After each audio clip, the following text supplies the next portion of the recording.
May mga sandaling iniisip mong sapat na ang iyong lakas. Pinilit mong tumayo kahit durog na ang puso, ngumiti kahit puno ng sugat ang kaluluwa. Ngunit sa katahimikan ng gabi, sa pagitan ng iyong paghinga, naroon ang tanong na hindi mo masagot. Hanggang kailan mo kayang itago ang bigat? Akala ng marami ang tunay na lakas ay nasa kakayahang magpanggap na matatag, ngunit ang katotohanan ay naiiba, sapagkat may mga mata na nakakakita sa likod ng iyong ngiti at may Diyos na nakaririnig ng iyak na hindi mo binibitawan sa labi. At ngayon, siya mismo ang magbubunyag ng lihim na hindi pa kailanman sinabi sa iyo. Ang lakas na matagal mong hinahanap ay hindi kailanman nagmula sa iyo, kundi sa Kanya na matagal nang naghihintay na buksan mo ang iyong puso. Isipin mo ito, lahat ng kinatatakutan mong bumagsak, trabaho, pamilya kinabukasan, maaaring gumuho sa isang iglap. Nakita mo kung paano biglang nagbabago ang mundo, kung paanong ang seguridad na inasahan ng tao ay nagiging alikabok. At sa gitna ng lahat ng ito, may tinig na hindi mo inaasahan, marahang bumubulong, ngunit tumatagos hanggang kaluluwa. Anak, wala kang lakas sa sarili mo, ngunit ako ang iyong magiging lakas.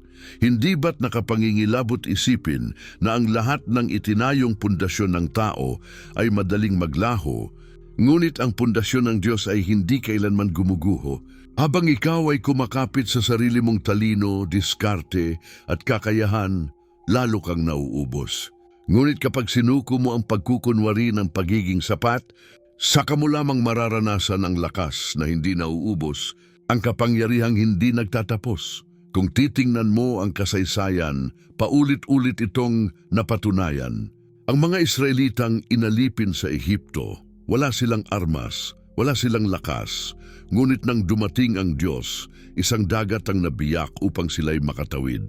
Si David, isang batang pastol na walang sandata maliban sa tirador, humarap sa higanting si Goliath at bumagsak ang dambuhalang iyon hindi dahil sa lakas ng tao, kundi dahil sa kapangyarihan ng Diyos. Nakikita mo ba ang kabalintunaan? Ang mga taong walang-wala, ang mga itinuturing na mahina, ang mga nilalait at kinakalimutan, sila ang piniling sisidlan ng kapangyarihang bumabagsak sa mga bundok ng kayabangan. At ngayon, ikaw ang susunod na patutunayan nito. Hindi ba't napapagod ka na sa labang hindi mo kayang tapusin? Ilang gabi mo nang inuulit sa sarili, kakayanin ko pa. Ngunit sa likod ng iyong tapang, alam mong hindi na. Kaya't ito ang maririnig mong hindi mo inasahan. Ang tunay na lakas ay hindi kailanman tungkol sa pagpapakita ng tibay, kundi sa pagsuko sa isa na nagbibigay ng bagong lakas. Kapag ang tao'y natutong lumuhod, dun siya tunay na nakakatayo. Kapag siya'y natutong umiyak sa harap ng Diyos, doon siya nakakatagpo ng tinig na bumubuo sa kanyang pagkatao. At kung iniisip mong wala nang saysay ang lahat, tandaan mo ito, ang Diyos na nagbago ng direksyon ng dagat, ang Diyos na nagpabagsak sa higante, ang Diyos na nagpalaya sa mga bihag, siya rin ang Diyos na nagmamasid ngayon sa iyo. Huwag mong palampasin ang sandaling ito, sapagkat ang lihim na lakas ng Diyos ay hindi ipinagkakaloob sa mga nagmamagaling, kundi sa mga handang makinig, handang sumuko, at handang maniwalang ang kahinaan nila ang mismong entablado ng kanyang kapangyarihan. At marahil ngayon, sa gitna ng iyong pagod, doon mo unang maririnig ang pinakamakapangyarihang paanyaya, hayaan mong ako ang maging lakas mo. Yuderde ang Panginoon ang aking pastol, hindi ako mangangailangan. Sa simpleng pangungusap na ito, isinulat ni David ang isa sa pinakamakapangyarihang pangako ng Diyos na hanggang ngayon ay umaalingaw-ngaw sa bawat henerasyon. Hindi ito isinulat mula sa palasyo, kundi mula sa mga lambak ng panganib at pangungulila. Ang batang pastol na minsang hinamak ng tao ay nakatagpo ng katotohanan na ang tunay na katiyakan ay hindi nasa hawak ng kamay ng tao, kundi sa paggabay ng Diyos na laging nasa tabi niya. Isipin ang tagpo. Si David ay nakaharap sa mga panganib ng gubat, sa mababangis na hayop, sa gutom at sa pagod. Ngunit sa halip na magtanim ng takot, siya ay nagsulat ng awit ng pananalig. Ang pananalitang, hindi ako mangangailangan, ay hindi nangangahulugang hindi niya naranasan ang pangangailangan. Ang ibig sabihin nito, sa kabila ng lahat, natutunan niyang maranasan ang probisyon ng Diyos sa pinakakritikal na sandali. Ang kanyang lakas ay hindi nagmula sa sariling tapang, kundi sa katiyakan na ang Diyos ay gumagabay sa bawat hakbang. Kapag binalikan natin ang kasaysayan ng Israel, malinaw kung bakit napakalalim ng bigat ng pangakong ito. Ang bansang ito na madalas lumilipas sa disyerto ng gutom at pangamba ay paulit-ulit na nakakita ng himala ng Diyos. Sa kawalan ng tinapay, ibinaba ang mana mula sa langit. Sa kawalan ng tubig, pinabukal niya mula sa bato. Sa kawalan ng direksyon, nagbigay siya ng haliging apoy at ulap bilang gabay. Ang lahat ng ito ay nagpapatunay na ang Diyos ay hindi kailanman nagpabaya sa kanyang bayan. Kapag isinalin natin ang pangako sa wika ng ating panahon, malinaw ang mensahe, hindi ka pababayaan ng Diyos. Maaring nawalan ka ng trabaho, maaring hindi mo alam kung paano bubuhayin ang iyong pamilya, maaring dumaranas ka ng sakit na kumikitil ng iyong lakas, ngunit ang Diyos ay hindi nagbabago. Tulad ng paalala ni David, ang Panginoon ang pastol. Ibig sabihin, siya ang nagbabantay, siya ang nag-aakay, siya ang nagtutuwid ng daan, at siya ang naghahanda ng pagkain sa oras ng taggutom. Hindi ito malabong konsepto, ito ay praktikal na katotohanan para sa mga handang maniwala. At narito ang isang bagay na napakahalaga. Ang pagiging pastol ng Diyos ay hindi lamang pagbibigay ng material na pangangailangan. Hindi lang ito tungkol sa tinapay sa mesa o pera sa bulsa. Ito ay tungkol sa kaligtasan ng kaluluwa, sa kapayapaan ng isipan, sa katiyakang kahit sa gitna ng gulo ay may kamay na gumagabay sa iyo. Kapag sinabi niyang hindi ka mangangailangan, nangangahulugan itong sapat siya para sa lahat ng kakulangan mo, sa iyong takot, sa iyong pangamba, sa iyong kalungkutan. At ngayon, tingnan natin ang ating mundo. Mga tao ay nag-aagawan ng kapangyarihan, nagkakandara pa sa kayamanan at nalulunod sa takot sa kinabukasan. Ang digmaan ay pumapatay ng mga inosente, ang sakit ay walang pinipili at ang gutom ay kumakatok sa maraming tahanan. Ngunit sa lahat ng ito, naroroon pa rin ang pangako, ang Panginoon ang aking pastol, hindi ako mangangailangan. Ang mga salitang ito ay tila nilikhang muli upang tumagos sa ating kasalukuyan. Kung iniisip mong wala ng pag-asa, alalahanin mong ang parehong Diyos na gumabay kay David ay siya ring Diyos na gumagabay sa iyo ngayon. Ang mismong kamay na nagligtas sa Israel ay siya ring kamay na handang buhatin ang iyong buhay. Ang mismong tinig na nangusap sa mga propeta ay siya ring tinig na bumubulong sa iyo ngayon. Hindi ka mag-iisa. Ito ang dahilan kung bakit ang pangako ay buhay, hindi nakabaon sa kasaysayan, at higit sa lahat, may lihim na nakatago rito. Ang pangakong ito ay hindi lamang para sa mga nakalipas na henerasyon, kundi para sa bawat isa na handang lumapit sa Diyos ng may bukas na puso. Kapag iniisip mong ang kasaysayan ng Biblia ay malayo sa iyong nararanasan, tandaan mong ang parehong Diyos na iyon ay hindi nagbabago. At kung si David, na isang pastol lamang, ay nakatagpo ng kapayapaan sa gitna ng panganib, hindi ba't ikaw din ay may karapatang tumanggap ng kaparehong katiyakan? Kaya't huwag mong maliitin ang simpleng pangungusap na ito. Ito ang paalala na sa bawat krisis, sa bawat gabi ng pagluha, at sa bawat umagang puno ng tanong, may Panginoon na nagsasabing, "Ako ang iyong pastol. Ako ang iyong lakas, at hindi ka kailanman mangangailangan." At kapag isinasabuhay mo ang pangakong ito, saka mo mauunawaan na ang tunay na sekreto ng lakas ay hindi nakatago sa iyong tapang, kundi sa Diyos na hindi pumapalya. At sa susunod na maranasan mong tila wala ka ng malalapitan, matutuklasan mong ang kanyang pangako ay higit na totoo kaysa sa anumang takot na bumabalot sa iyo. At dito magsisimula ang mas malalim na hiwaga ng kanyang salita, na lalong magbubukas sa susunod na paghahayag. Kapag tinitingnan natin ang ating kasalukuyang panahon, hindi na kailangan ng malalim na obserbasyon para makita ang lawak ng pangamba na bumabalot sa lipunan. Bawat balita ay puno ng karahasan, digmaan, sakit, gutom at pagkakawatak-watak ng mga pamilya. Marami ang hindi makatulog dahil sa takot kung paano bubuhayin ang kanilang mga anak bukas, kung saan kukuha ng pambayad ng renta o kung paano malalampasan ang bigat ng utang. Marami ring nagtatago ng sakit na walang lunas, umaasang may himalang mangyayari bago sila mawalan ng lakas. At kung minsan, sa katahimikan ng gabi, may bumubulong na tanong, kung totoo ngang ang Panginoon ang aking pastol, bakit ganito ang nararanasan ko? Ngunit ang mismong tanong na ito ang nagbubukas ng koneksyon sa pagitan ng nakaraan at ng kasalukuyan. Sapagkat ang mga Israelita noon ay dumaan din sa parehong antas ng kawalan ng katiyakan. Sila'y naglakbay sa disyerto, walang malinaw na direksyon at walang katiyakan kung may darating na pagkain sa kinabukasan. Ngunit sa bawat hakbang, pinatunayan ng Diyos na sapat ang kanyang presensya. Sa umaga, mana mula sa langit, sa gabi, pugo bilang pagkain. Sa uhaw na dumudurog sa kanilang mga katawan, nagmula ang tubig mula sa bato.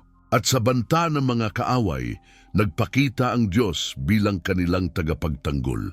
Ngayon, kung ikukumpara natin ang kanilang kasaysayan sa ating panahon, halos pareho ang larawan. Ang disyerto noon ay kawalan ng pagkain at tubig. Ang disyerto ngayon ay kawalan ng trabaho, kawalan ng katiyakan, kawalan ng kapayapaan. Ang mga kaaway noon ay mga bansang nais puksain sila. Ang mga kaaway ngayon ay mga sakit, depresyon, kahirapan at mga balitang nagdadala ng matinding pangamba. Ngunit ang mensahe ay hindi nagbago. Kung paanong pinakain, iningatan at inakay ng Diyos ang kanyang bayan noon, siya rin ang Diyos na gumagabay sa iyo ngayon. Isipin mo, ang isang ina na araw-araw ay nagbibilang ng barya upang makabili ng gatas para sa kanyang anak. Bawat gabi din nagdarasal, Panginoon, paano kami bukas? Sa umaga, may kapitbahay na kumatok at nagbigay ng pagkain o may biglang tawag para sa trabaho. Hindi ito aksidente. Ito ang paalala ng Diyos na siya ang pastol na hindi pumapabaya. O kaya yang isang ama na nawalan ng trabaho, halos mawalan ng pag-asa, ngunit sa mismong araw na halos sumuko na siya, dumating ang isang pagkakataon na muling nagbukas ng pinto. Ang mga pangyayaring ito ay hindi simpleng swerte. Ito ang pagpapakita ng pangakong hindi ka mangangailangan, sapagkat ang Diyos mismo ang tutugon. At sino ang hindi makakaramdam ng bigat ng mga balitang dala ng digmaan? Mga inosenteng namamatay, mga pamilya na nawawalay, mga batang lumalaki na walang tahanan. Ngunit kahit sa gitna ng kaguluhan, may mga himalang hindi mailathala ng media. May mga sundalo na nakaligtas mula sa imposibleng sitwasyon. May mga pamilyang nakatagpo ng kanlungan mula sa kawalan. May mga tao na nakakakita ng bagong simula pagkatapos ng pagkawasak. Ang lahat ng ito'y patunay na ang Panginoon bilang pastol ay hindi kailanman tumitigil sa paggabay. Ngunit higit pa rito, may mas personal na aspeto ang pangako. Na kapag sinabi ng Diyos na hindi ka mangangailangan, hindi lamang ito material na bagay. Maraming tao ngayon ang may pagkain sa mesa, ngunit walang kapayapaan sa isip. Maraming may malaking bahay, ngunit kulang sa pagmamahal at katiyakan. Maraming may trabaho ngunit puno ng takot at pangungulila, kaya't ang pangakong ito ay umaabot hanggang sa pinakaloob ng puso. Nagbibigay ng kapayapaan na hindi matutumbasan ng pera, nagbibigay ng lakas sa oras ng pagkabigo, nagbibigay ng pag-asa kapag tila lahat ay wala na, at dito nagiging malinaw ang kabuuang larawan. Ang parehong Diyos na gumabay sa Israel ay siya ring Diyos na gumagabay sa atin ngayon. Kapag wala kang nakikitang direksyon, siya ang magbibigay ng ilaw. Kapag hindi mo alam kung saan kukuha ng lakas, siya ang magiging lakas mo. Kapag iniisip mong iniwan ka ng lahat, siya ang bubulong sa iyong kaluluwa. Hindi kita iiwan ni pababayaan man. Ngayon, isipin mo ito. Ilang beses ka nang nakaranas ng mga pangyayaring hindi mo maipaliwanag? Yung akala mo tapos na, ngunit may pintong biglang nagbukas. Yung iniisip mong wala ng solusyon, ngunit may sagot na dumating mula sa hindi inaasahan. Hindi ba't ito ang Diyos na gumagalaw? Ang mismong Diyos na iyon ang nagpapatibay sa pangako niya na hindi ka mangangailangan. Kaya't sa bawat nanonood na nakikipagbuno sa mga takot ng modernong panahon, sa kawalan ng pera, sa sakit na hindi gumagaling, sa digmaan ng isip at emosyon, alalahanin mong hindi ito bago sa harap ng Diyos. Alam niya ang iyong mga luha, naririnig niya ang iyong buntong hininga. At higit sa lahat, hawak niya ang solusyon bago mo pa man ito hilingin. Ngunit may isang bagay na dapat mong maunawaan. Ang pangakong ito ay hindi lamang para sa kahapon. Hindi rin lamang para sa mga piling tao, kundi para sa lahat ng handang kumapit sa kanyang salita. At kapag isinapuso mo ang pangakong ito, saka mo mararanasan ang realidad na magbabago sa iyong pananaw. Sapagkat ang kasaysayan ng Israel at ang krisis ng ating panahon ay nagtatagpo sa isang katotohanan. Ang Diyos ay pareho kahapon, ngayon at magpakailanman. At sa kanyang presensya, walang puwang ang pangangailangan na hindi kayang tugunan. At dito nagsisimula ang panibagong hakbang. Kapag naunawaan mo na ang pangako ay totoo sa nakaraan at sa kasalukuyan, darating ang sandali na makikita mong ito ay buhay na patutuo sa mga taong pumili ng maniwala. At sa susunod, makikilala mo ang mga kwento ng pagbabago na nagpapatunay na ang Diyos na ito ay patuloy na gumagawa hanggang ngayon. May mga kwento na hindi kailanman nabubura sa alaala, sapagkat ang mga ito'y patunay na ang pangako ng Diyos ay hindi lamang salita, kundi buhay na karanasan. Isang babae ang umiyak sa loob ng ospital habang hawak ang kamay ng kanyang anak na halos mawalan ng paghinga. Wala ng pera para sa gamot, wala ng inaasahang milagro mula sa tao. Ngunit sa mismong sandaling iyon, may dumating na hindi inaasahang donasyon mula sa isang taong hindi niya kilala, sapat para masagip ang buhay ng bata. At sa kanyang luha, narinig ang bulong, hindi ka mangangailangan. Ang kanyang puso'y binalot ng kapayapaan na walang paliwanag at mula noon, naging buhay na saksi siya na ang Panginoon ay pastol na tapat. Isang ama naman ang nawalan ng trabaho matapos magsara ang kumpanyang kanyang pinapasukan. Sa loob ng maraming buwan, siya ay naghanap ng bagong oportunidad, ngunit walang tumanggap. Sa bawat gabi, natutulog siyang puno ng takot kung paano bubuhayin ang kanyang pamilya kinabukasan. Ngunit isang araw sa gitna ng kanyang desperasyon, isang kaibigan ang lumapit at inalok siya ng maliit na gawain. Mula sa maliit na simula, unti-unting bumukas ang pinto para sa mas malaking oportunidad, hanggang siya ay muling nakapagpatayo ng maayos na kabuhayan. At nang tanungin siya kung paano siya nakaligtas sa gitna ng kawalan, isa lamang ang sagot niya, dahil ang Diyos ay hindi nagkulang. Sa isang baryo na sinalanta ng bagyo, halos lahat ng bahay ay winasak ng baha at hangin. Ang mga tao ay nagtipon sa isang maliit na kapilya, nanginginig sa lamig, gutom at uhaw. Ngunit sa kanilang panalangin, may dumating na truck ng tulong mula sa isang simbahan sa malayong bayan. Walang nakakaalam kung paano sila nalaman, ngunit dumating ang pagkain, kumot at gamot. Sa gitna ng kawalan, may sagot ang Diyos. Sa gitna ng unos, naranasan nila ang kamay ng pastol na nagbibigay proteksyon. Hindi lamang sa ating panahon makikita ang ganitong mga patotoo. Sa Biblia, paulit-ulit nating nasaksihan ang pagkilos ng Diyos. Nang si Elias ay nagkulong sa disyerto dahil sa takot, pinadala ng Diyos ang mga uwak na nagdala ng pagkain sa kanya araw-araw. Nang si Daniel ay itinapon sa kuweba ng mga leon, isinara ng Diyos ang bibig ng mga hayop upang siya'y hindi mapahamak. Nang si Pedro ay nakulong sa bilangguan, isang anghel ang nagbukas ng pinto at siya'y pinalaya. Lahat ng ito ay hindi kwento ng swerte, kundi ebidensya ng isang Diyos na laging gumaganap bilang pastol ng kanyang bayan.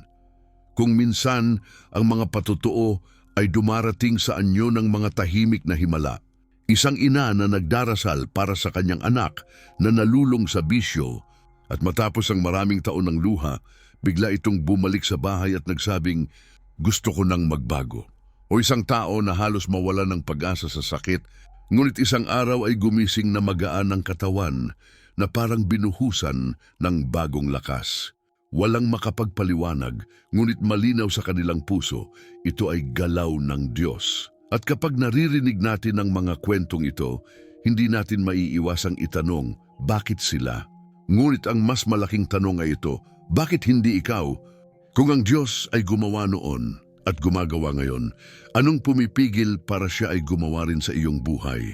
Ang bawat patotoo ay paalala na ang kanyang pangako ay totoo para sa lahat, hindi lamang sa piling iilan. Ang tanging kondisyon ay ang pagiging handang kumapit, makinig at sumuko sa kanyang plano. Sa bawat himala, malinaw ang isang mensahe, ang Diyos ang gumagawa, hindi ang tao. Ang kaligtasan, ang probisyon, ang proteksyon, lahat ito ay hindi bunga ng sariling kakayahan, kundi resulta ng isang pangakong hindi kailanman pumapalya. At kung may mga panahon na tila wala kang nakikitang sagot, ang mga kwentong ito ay nagsisilbing ilaw na nagsasabing, maghintay ka, sapagkat siya'y tapat. Habang lumalalim ang bawat patotoo, tumitindi rin ang emosyon. Sapagkat hindi ito basta kwento ng nakaraan, ito'y kwento ng pag-asa na nagpapaalala na ang Diyos ay buhay. At ang buhay na iyon ay nararanasan ngayon ng libu-libong tao na kumapit sa kanyang salita. At kung sila ay nagtagumpay, iusamato'y sabot bagtagumpay. Kung sila ay pinagtibay, ikaw man ay pagtitibayin. Sapagkat ang pangako ng Diyos ay hindi nagtatapos sa isang henerasyon lamang, ito ay tumatawid sa lahat ng panahon, sa lahat ng tao, sa lahat ng sitwasyon. At dito malinaw ang susunod na hakbang. Ang mga patotoong ito ay hindi hiwalay na kwento, kundi bahagi ng mas malawak na plano ng Diyos na nakaukit na sa mga propesiya. Ang mga ito'y mga palatandaan na ang kanyang pangako ay gumagalaw hindi lamang sa personal na buhay, kundi sa kasaysayan ng buong sangkatauhan. Kapag masusing pinag-isipan, malinaw na ang bawat pangako ng Diyos ay hindi nakahiwalay na salita, kundi bahagi ng isang mas malawak na plano na inihayag sa kanyang mga propeta at isinulat sa kasulatan. Ang sinabi ni David na ang Panginoon ang aking pastol, hindi ako mangangailangan, ay hindi lamang tugon sa kanyang personal na karanasan, kundi pahiwatig ng isang mas malalim na katotohanang mag-uugnay sa kasaysayan ng Israel, sa buhay ng mga mananampalataya at sa hinaharap ng buong sangkatauhan. Ang imahe ng pastol ay paulit-ulit na lumilitaw sa Biblia, mula sa mga propeta hanggang sa mga salita ni Jesus, upang ipakita na ang Diyos mismo ang gumagabay at nagbabantay sa kanyang bayan, hindi lamang sa iisang panahon, kundi sa lahat ng panahon. Sa aklat ni Isaias, mababasa natin ang pangako. Siya ay gaya ng pastol na nag-aalaga ng kanyang kawan, kanyang titipunin ang mga kordero sa kanyang bisig at dadalhin sila sa kanyang dibdib. Ang larawan na ito'y nagpapakita ng parehong Diyos na nakita ni David sa kanyang pagiging pastol. Hindi lamang ito simpleng metapora, kundi pahayag ng plano ng Diyos na sa bawat henerasyon, siya ang tutugon sa pangangailangan ng kanyang bayan. At sa Ebanghelyo, si Jesus mismo ang nagsabi, ako ang mabuting pastol. Ibinibigay ko ang aking buhay para sa aking mga tupa. Narito, ang tulay mula sa lumang tipan patungo sa bago. Ang pastol na ipinakilala sa awit ni David ay ang parehong pastol na nag-alay ng kanyang buhay upang tiyakin na ang pangako ng probisyon at proteksyon ay may eternal na katuparan. Kung babalikan natin ang mga propesiya, makikita natin ang mas malawak na larawan. Si Jeremias ay nagsalita ng isang araw kung kailan muling titipunin ng Diyos ang kanyang kawan mula sa pagkakawatak-watak. Si Ezekiel naman ay nagpaalala na ang Diyos mismo ang bababa upang alagaan ang mga nawawalang tupa. Sa aklat ng Apokalipsis, ang larawan ay nagiging mas kamangha-mangha. Ang kordero mismo ang nagiging pastol at pinangakuang hindi na sila magugutom ni mauuhaw man at papahirin ng Diyos ang lahat ng luha sa kanilang mga mata. Hindi ba't nakapangingilabot na isipin na ang pangako ni David ay bahagi ng isang propetikong salaysay na umaabot hanggang sa walang hanggan? Kung susuriin, ang pangakong ito ay may 3 antas ng katuparan. Una, sa personal na buhay ni David at ng mga Israelita kung saan naranasan nila ang probisyon sa gitna ng kagipitan.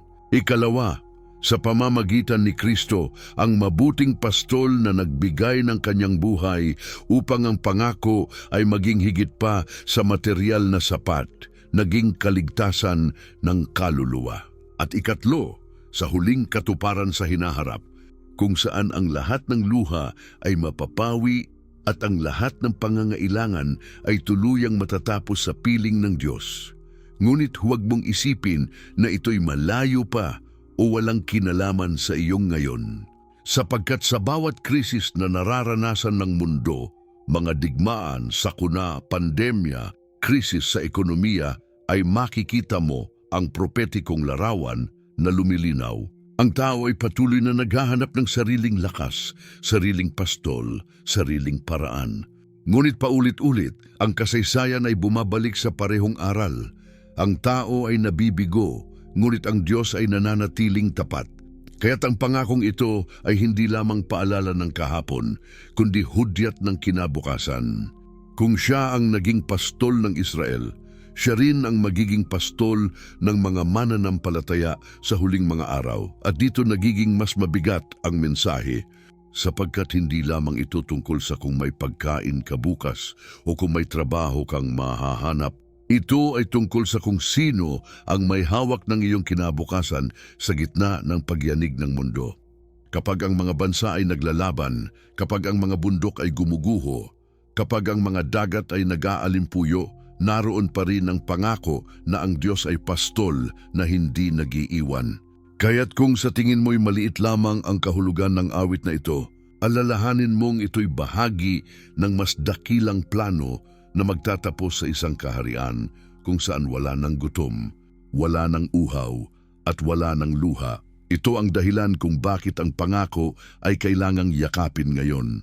Sapagkat ang pagsuko sa pastol ay hindi lamang pagtanggap ng tulong sa kasalukuyan, kundi paghahanda para sa darating na kaluwalhatian. At kung iniisip mong hindi ka kasama sa larawang ito, narito ang katotohanan. Bawat isa na handang makinig at sumunod ay kabilang sa kawan ng Diyos. At kung ang mga propesiya ay nagsimula ng matupad sa nakaraan, at patuloy na natutupad ngayon, paano mo masasabi na hindi rin ito magaganap sa iyong buhay? Ngunit may isang bagay pang mas malalim na dapat mong tandaan. Ang pangako ng Diyos ay nakatali hindi lamang sa iyong personal na kalagayan, kundi sa plano niya para sa buong sangkatauhan. Kaya't ang iyong pagsampalataya ngayon ay hindi maliit na bagay. Ito ay bahagi ng mas malawak na pagkilos ng Diyos upang ipakita sa mundo na ang kanyang salita ay hindi kailanman babagsak. At habang patuloy na lumalalim ang kaguluhan ng mundo, mas lalo mong maririnig ang bulong na iyon. Ako ang iyong pastol, hindi ka mangangailangan. At dito nagsisimula ang mas personal na hamon. Kung ang lahat ng ito ay totoo, bakit may mga pagkakataon pa ring tila nagkukulang ang Diyos? Ang sagot sa tanong na ito ang bubuksan sa susunod na paghahayag, ang mismong labanan sa pagitan ng pangako at ng ating mga duda.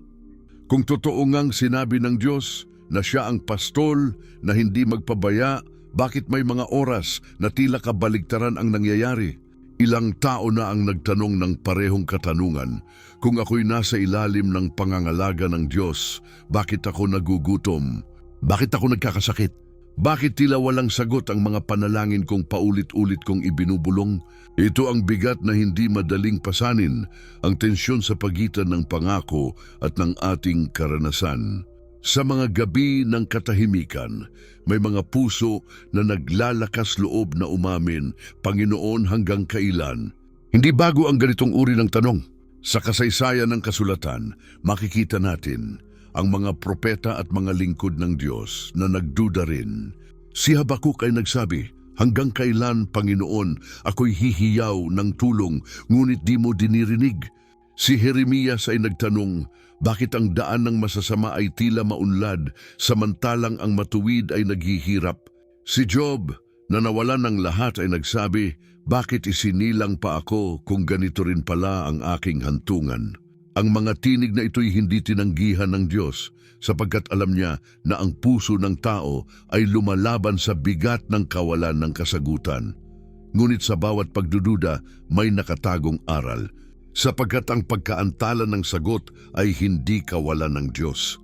Ang katahimikan ay hindi pagtalikod. Mayroong misteryo sa oras ng Diyos na hindi abot ng ating isip. Tulad ng isinulat sa Habakuk 2:3, sapagkat ang pangitain ay naghihintay pa ng takdang panahon. Bagamat tila mabagal, hintayin mo ito, tiyak na darating, hindi ito magtatagal. At 2 Pedro 3:9, malinaw ang pahayag. Hindi nagmamadali ang Panginoon sa pagtupad ng kanyang pangako gaya ng inaakala ng iba. Siya'y matiisin sa inyo na ayaw niyong sino man ay mapahamak, kundi ang lahat ay magsisi. Isipin si Abraham na ipinangakong magiging ama ng maraming bansa. Ngunit ilang taon siyang naghintay bago isinilang si Isaac. Sa pagitan ng pangako at katuparan, dumaan siya sa mga panahon ng pagdududa at pagkakamali. Gayon din si Jose na pinangako ang magiging dakila, ngunit bago iyon natupad, siya'y itinapon sa balon, ipinagbili bilang alipin at ibinilanggo sa kulungan. Sa bawat gabi sa loob ng selda, tiyak na tinanong niya, Panginoon, ito ba ang katuparan ng pangako mo? Ngunit dumating ang araw na siya'y inilabas upang pamunuan ang buong Ehipto. Sa lahat ng iyon, maliwanag ang pattern. Ang Diyos ay hindi kailanman nahuli, ngunit siya rin ay hindi kailanman nagmadali. Marahil ang pinakamabigat ay ang tanong ng mga naghihintay ng kagalingan. Ilang ina ang umiiyak, kung Diyos ang aking pastol, bakit hanggang ngayon may sakit pa rin ang anak ko? Ilang ama ang nagtatanong, kung ako'y nasa ilalim ng kanyang proteksyon, bakit nawala ang aking trabaho? Ngunit ang sagot ay hindi laging nasa agarang kaginhawahan. Ang tunay na lakas ng pangako ay nakaugat sa katotohanan na kahit sa gitna ng kakulangan, ang Diyos ay nagbibigay ng sapat. Hindi siya laging nagbibigay ng kasagutan sa oras na nais natin, ngunit palagi niyang ibinibigay ang kanyang sarili at siya ang sapat. At dito nagiging malinaw ang isa pang aral. Hindi lahat ng nais natin ay pangako ng Diyos. May pagkakaiba ang ating personal na kagustuhan sa kanyang tiyak na salita. Maraming tao ang nagtatampo dahil hindi natanggap ang kanilang hiling, ngunit hindi iyon nangangahulugang nabigo ang Diyos. Ang totoo, kapag ang Diyos ang nangako, ito'y tiyak. Ngunit kapag tayo lamang ang humiling, kailangang suriin kung ito'y ayon sa kanyang plano. Sapagkat ang Diyos ay hindi laruan ng ating kagustuhan, siya ang Ama na nakakaalam ng pinakamainam. Ngunit sa kabila ng lahat ng ito, hindi ibig sabihin na ang iyong luha at tanong ay hindi mahalaga. Ang bawat patak ng iyong luha ay binibilang niya, ang bawat daing ng iyong puso ay naririnig niya. At kung sa ngayon ay tila wala ka pang nakikitang sagot, tandaan mong ang pananampalataya ay hindi nasusukat sa mga natatanggap, kundi sa pananatiling kumakapit kahit wala pang nakikitang katuparan. Tulad ng sinabi ni Pablo sa 1 Corinto 1:7, sapagkat tayo'y namumuhay sa pananampalataya, hindi sa paningin, kaya't huwag mong hayaang lamunin ka ng iyong duda. O may mga gabi na tila wala kang marinig mula sa Diyos. O may mga araw na tila hindi dumarating ang sagot. Ngunit ang mismong katahimikan ay nagsisilbing paanyaya na lalo kang lumapit sa Kanya. Sapagkat kapag natutunan mong kumapit sa Kanyang salita kahit wala ka pang nakikitang katuparan, doon ka tunay na natututo kung ano ang ibig sabihin ng salitang, ang Panginoon ang aking pastol, hindi ako mangangailangan. At marahil, habang naglalakbay ka sa panahong ito ng pagdududa, hindi mo alam na ang mismong paghihintay na ito ang nagbubuo sa iyo para sa mas malaking biyayang darating. Ang pagkaantala ay hindi parusa, kundi paghahanda. At kung kaya mong magtiwala kahit sa gitna ng katahimikan, Matutuklasan mong ang pangako ng Diyos ay mas totoo kaysa sa alinmang tanong na bumabalot sa iyong puso. At dito, magsisimula ang landas tungo sa mas praktikal na paraan kung paano isasabuhay ang pangakong ito sa iyong araw-araw. Kung narinig mo na ang pangako, kung naranasan mo na ang bigat ng pagdududa at natutunan mong maghintay sa katahimikan ng Diyos, ngayon ang oras upang malaman kung paano ito maisasabuhay araw-araw, sapagkat ang pangako ng Diyos ay hindi lamang para basahin, hindi lamang para alalahanin, kundi para ipamuhay sa bawat hakbang ng iyong buhay. Ang Panginoon ang aking pastol, hindi ako mangangailangan. Ito ay hindi lamang awit ng nakaraan, kundi isang gabay na maaaring baguhin ang paraan ng iyong pamumuhay kung ito'y iyong tatanggapin ng buo unang hakbang. Hayaan mong ang pangako ay maging bahagi ng iyong dila. Araw-araw, bago ka lumabas ng bahay, bago ka magsimula ng trabaho, bago mo harapin ang mga alalahanin, ulitin mo sa iyong sarili, ang Panginoon ang aking pastol, hindi ako mangangailangan. Ang salitang ito ay nagiging tabak laban sa takot at panghihina. Kapag dumating ang balitang hindi mo inaasahan, kapag kumatok ang problema, maaalala mong hindi ka nag-iisa. Ikalawang hakbang, buksan ang puso sa panalangin na nakaugat sa pangako. Huwag lamang humingi ng pera o pagkain, kundi humingi ng pananampalatayang kumapit sa kanyang probisyon. Sabihin mo, Panginoon, turuan mo akong magtiwala na ikaw ang aking sapat. Sa bawat paghinga, gawin mong deklarasyon na siya ang iyong lakas. Ikatlong hakbang, palitan ang iyong pag-iisip. Kapag pumapasok ang takot at pag-aalala, huwag mong hayaang manatili ito. Itapon mo ang mga salitang nagsasabing, hindi ko kaya, at palitan ng kasama ko ang Panginoon, kaya't may lakas ako. Ang isip ng tao ay mabilis sumuko, ngunit ang salita ng Diyos ay nagbibigay ng kapangyarihang baguhin ang direksyon ng iyong mga iniisip. Ikaapat na hakbang, pasalamatan ang Diyos bago mo pa man makita ang sagot. Kapag natutunan mong magpasalamat sa gitna ng kakulangan, doon mo makikita ang milagro. Ang pasasalamat ay hindi lamang tugon sa natanggap, kundi pananalig sa darating. Kapag sinabi mong, salamat Panginoon sapagkat hindi mo ako pababayaan, ikaw ay nagbubukas ng pinto para sa kanyang probisyon na dumaloy sa iyong buhay. Ikalima, isabuhay ang pangakong ito sa pamamagitan ng pagtitiwala sa bawat desisyon. Kapag ikaw ay natatakot sa hinaharap, itanong mo sa sarili kung ang Panginoon ang aking pastol, paano ako dapat kumilos ngayon? Halimbawa, kilos mo ay dapat magpakita ng pananalig. Kung natatakot ka sa kakulangan, tumulong ka pa rin sa kapwa. Kung natatakot ka sa bukas, magpatuloy ka pa rin sa iyong gawain. Sapagkat ang pananampalataya ay hindi lamang salita, ito ay pagkilos ayon sa tiwala sa Diyos.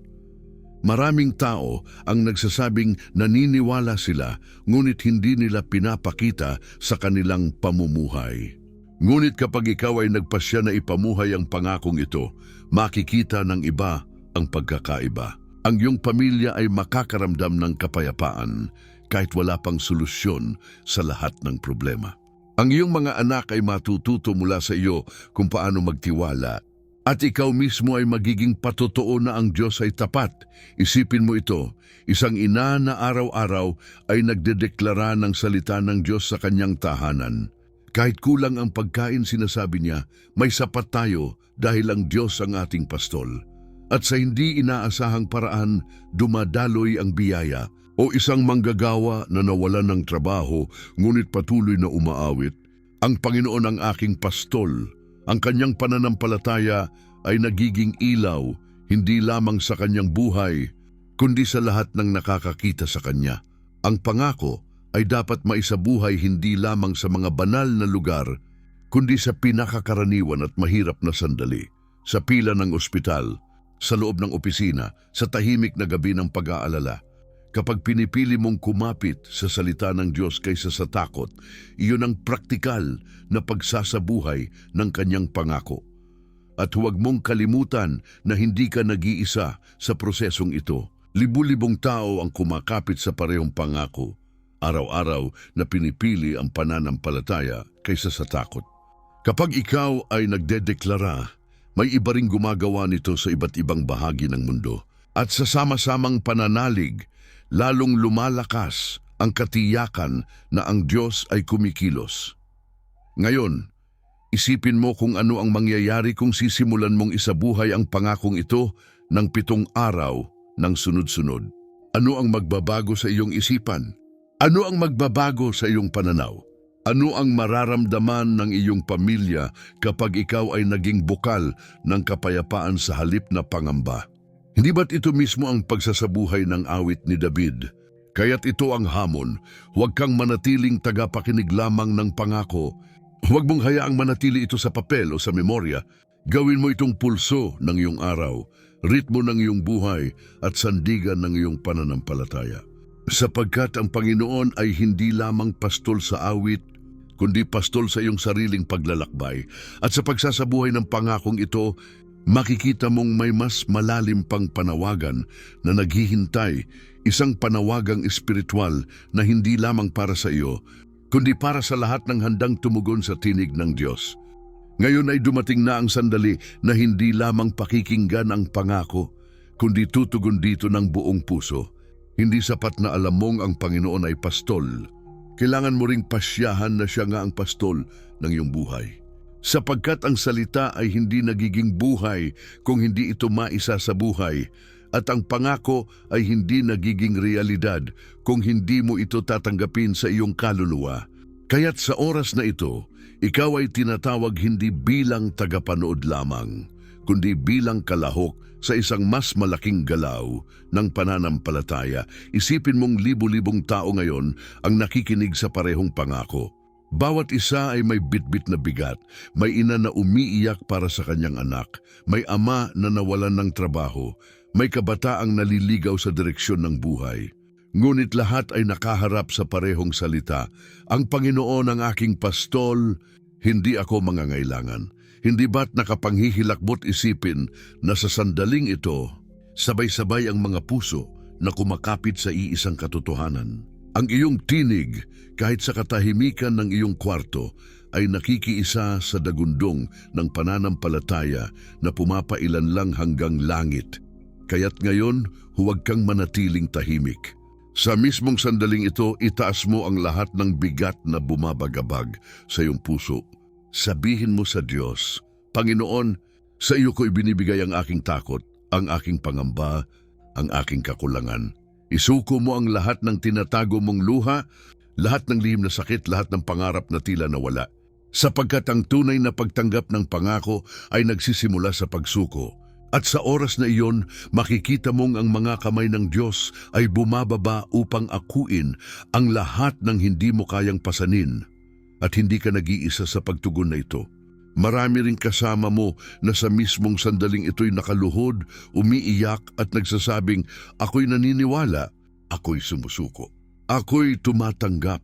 Ang kapangyarihan ng panalangin ay mas lalong tumitindi kapag ito'y sabay-sabay na isinasagawa ng kanyang mga anak. Isang simbahan, isang bayan, isang tinig na humihiyaw ng pananampalataya. At ikaw ay bahagi ng tinig na iyon. Huwag mong isipin na maliit ang ginagawa mo. Kapag pinili mong maniwala, pinili mong sumagot, pinili mong sumuko, nagbabago ang direksyon ng iyong buhay. Kapag pinili mong ipahayag ang salita, nagiging patotoo ka hindi lamang para sa sarili mo, kundi para sa iba ring nangangailangan ng pag-asa. Kaya't ngayon, gawin mong hayag ang iyong tugon. Sabihin sa iyong puso at kung kaya mo, isulat sa mga salita, ako ay tumatanggap ng pangako ng Diyos. Ako'y hindi mag-iisa, ako'y hindi mawawalan, ako'y hindi pababayaan. Ngayon sa mismong oras na ito, isara mo ang iyong mga mata at isiping hawak mo sa iyong mga kamay ang lahat ng bagay na nagpapabigat sa iyong loob, takot, pagkabalisa, kakulangan, sakit, galit, pagkadismaya. At isa-isang ilapag ang mga ito sa paanan ng Diyos. Hayaan mong siya ang humawak, siya ang magdala, siya ang mag-ayos. Ito ang pinakatunay na simbolo ng pagtitiwala.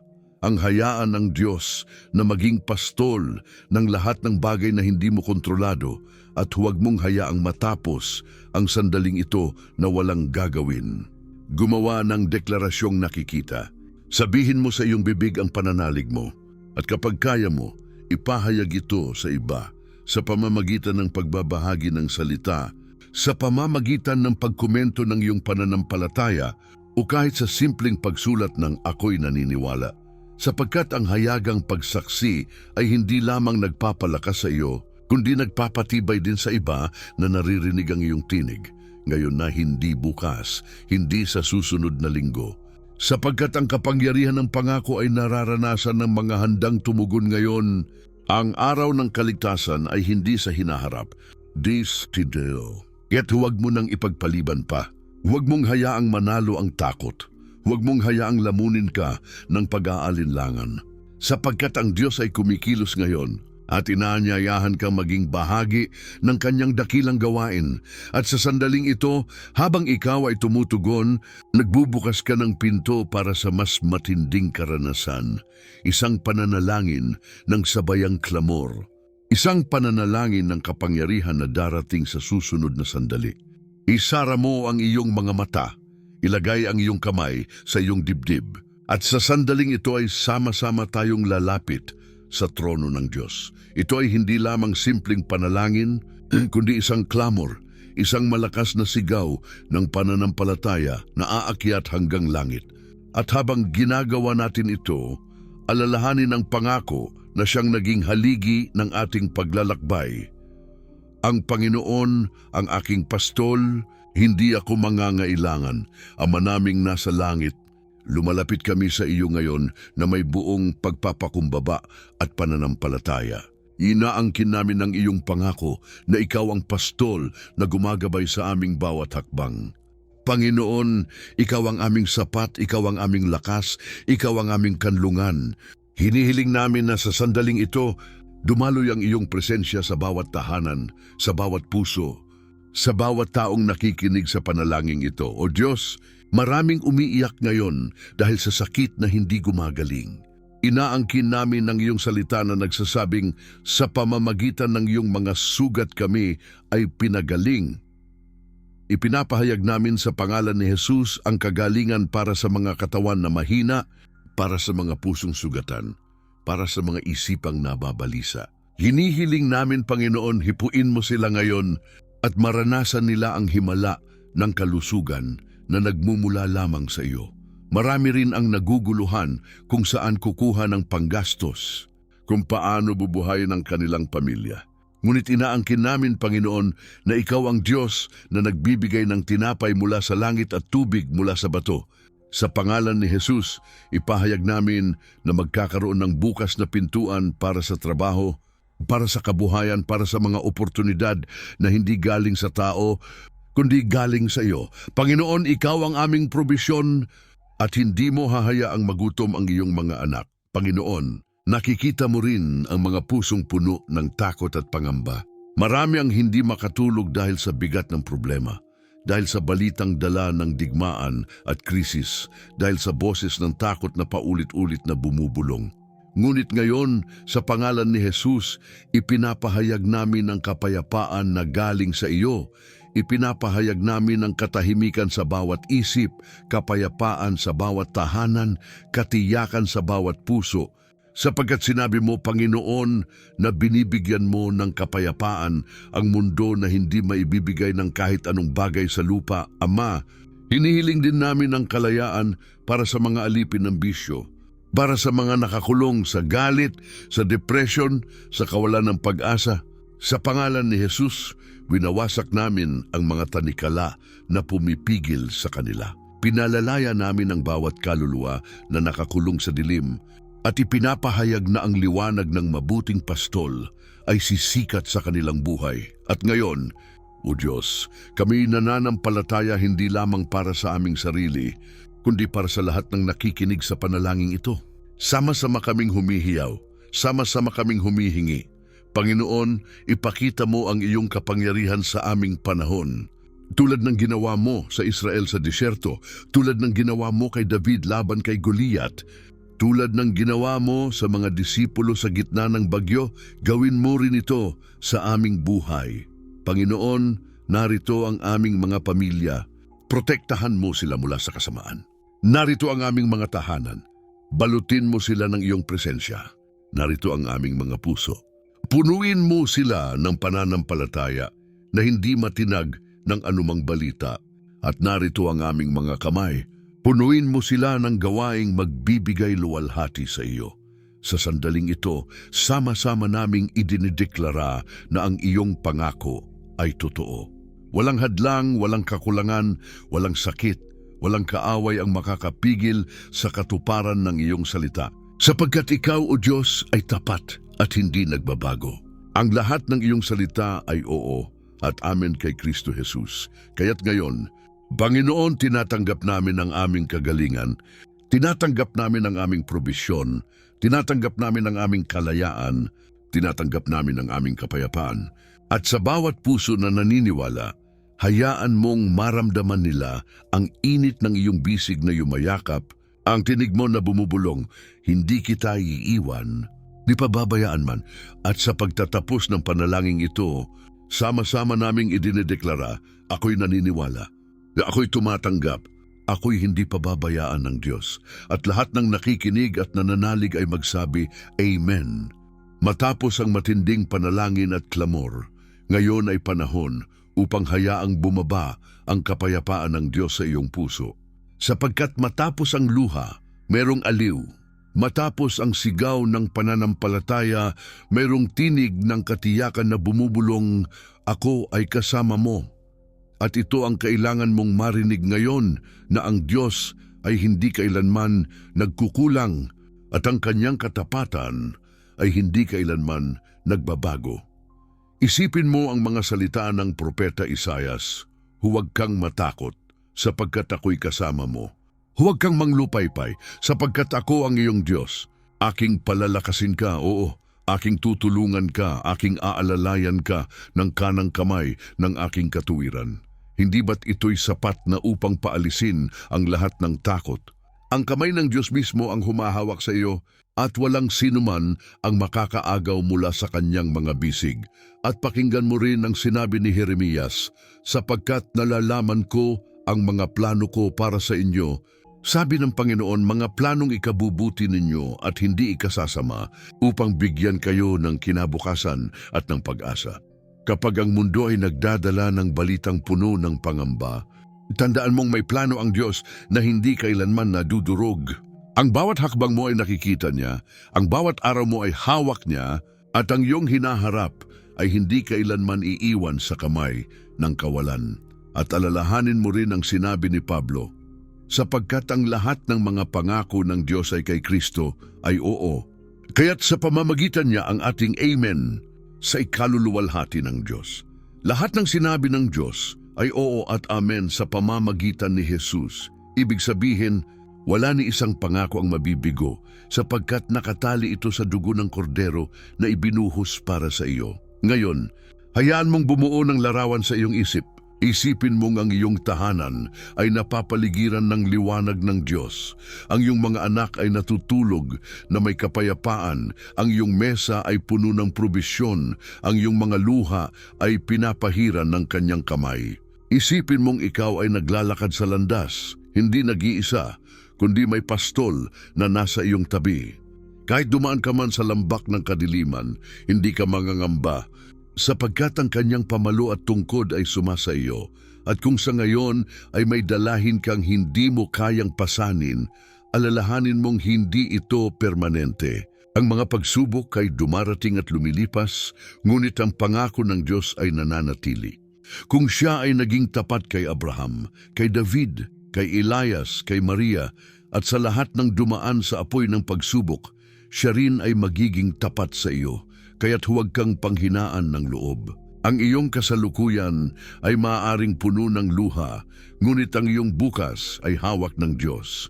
At sa oras na hindi mo na kaya, doon niya ipapakita ang kanyang kapangyarihan.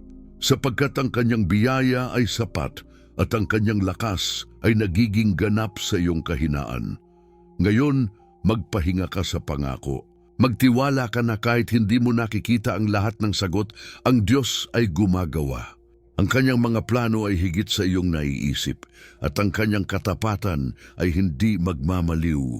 Kaya't hayaang ang kanyang kapayapaan ay bumalot sa iyo, gaya ng malamig na hangin sa gitna ng init, gaya ng yakap na nagbibigay ng katiyakan.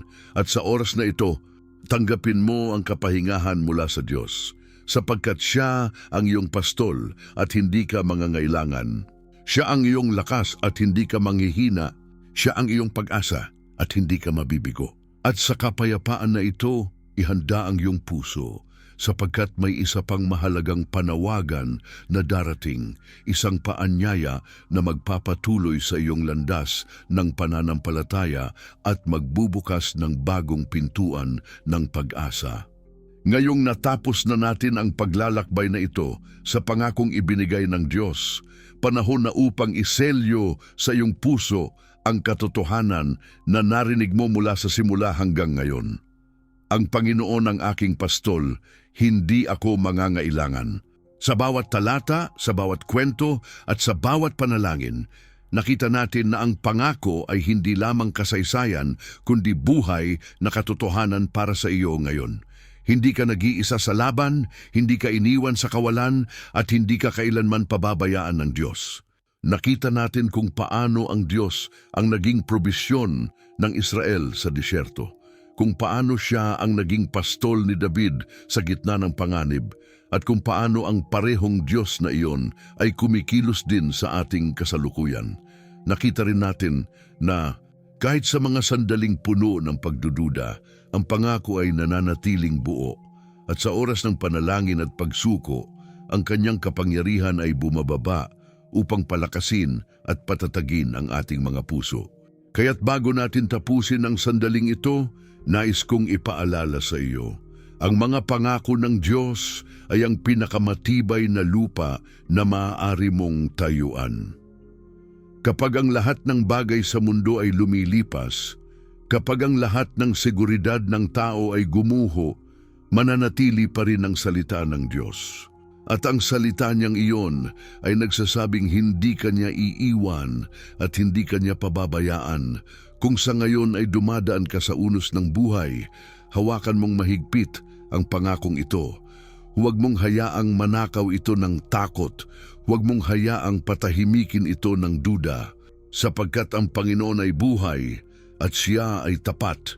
Tulad ng sinabi sa 2 Korinto 1:20, sapagkat ang lahat ng mga pangako ng Diyos ay kay Kristo ay oo, kaya't sa pamamagitan niya ang ating amen sa ikaluluwalhati ng Diyos. Ang lahat ng pangakong ito ay totoo sa iyong buhay kung ikaw ay magtitiwala. Ngayon, bago mo isara ang video na ito, nais kong hilingin sa iyo na gawin ang isang hakbang ng pananampalataya. I-type mo sa mga komento, "Ako'y nagtitiwala sa pangako ng Diyos." Ito ay hindi lamang para sa iyo, kundi para makita rin ng iba na hindi sila nag-iisa. Ang bawat patutuo ng pananampalataya ay nagpapalakas sa buong komunidad ng mga naniniwala. At kung hindi ka pa nakasubscribe sa kanal na ito, gawin mo na ngayon, sapagkat dito, araw-araw tayong nagsasama-sama upang alalahanin at ipamuhay ang mga pangako ng Diyos. I-click mo ang notification bell para lagi kang ma-update at ibahagi mo ang video na ito sa isang taong alam mong nangangailangan ng salita ng pag-asa. Sapagkat ang mensahe ay hindi lamang para sa iyo, kundi para rin sa iba pang naghihintay na marinig na may Diyos na hindi nagpapabaya. At habang nagtatapos tayo, dalhin mo sa iyong puso ang huling paalala na ito. Hindi mahalaga kung gaano kabigat ang unos, hindi mahalaga kung gaano karami ang kulang, at hindi mahalaga kung gaano kalayo ang iyong nararamdaman, ang Diyos ay kasama mo. Siya ang iyong pastol, Siya ang iyong lakas, Siya ang iyong tagapagligtas, at sa Kanya hindi ka mangangailangan. Kaya't magpatuloy kang lumakad sa pananampalataya, magpatuloy kang kumapit sa pangako, at magpatuloy kang sumandal sa Diyos. Sapagkat ang Kanyang salita ay tapat, ang Kanyang kamay ay matatag, at ang Kanyang puso ay laging para sa iyo.